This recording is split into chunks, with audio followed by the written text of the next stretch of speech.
Hello everyone, welcome back to my another new vlog.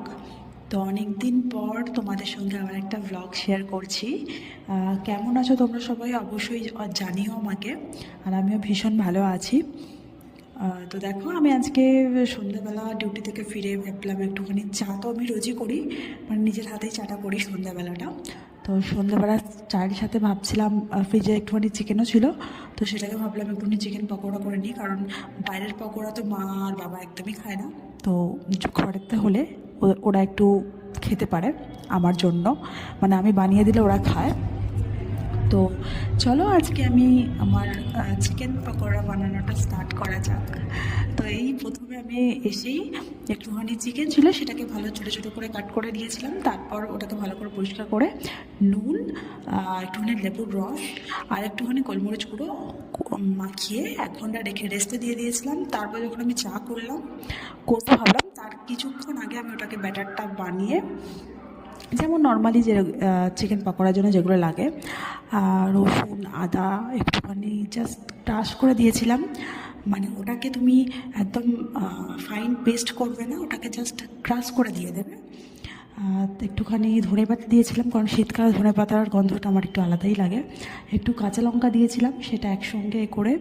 আর আমি ভাবলাম যে একটুখানি পপকর্ন করা যাক, কারণ অনেকদিন বাইরে গিয়ে আমি পপকর্ন খাইনি, একটু ক্রিস্পি টাইপের যে পপকর্নগুলো হয়। ভাবলাম দুটো আমার জন্য বানিয়ে নিই, তাই একটুখানি কর্নফ্লেক্স, মানে তাড়াহুড়োর জন্য একটুখানি কর্নফ্লেক্স দিয়ে দিয়েছিলাম। নাহলে তো আলাদা করে ময়দা কোটিং করে ঠান্ডা জলে দিয়ে সেটাও করতে পারো, কিন্তু আমার হাতে একদমই টাইম ছিল না, তাই আমি একটুখানি কর্নফ্লেক্সের দিয়ে ওটাকে গুঁড়ো করে তার মধ্যে পপকর্নগুলো বানিয়ে নিয়েছিলাম আমার জন্য।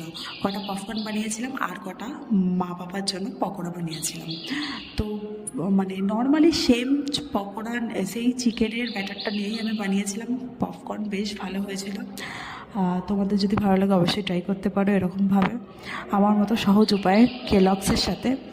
তো দেখো, এই যে পপকর্নগুলো আমি ছেড়ে দিলাম ফার্স্টে।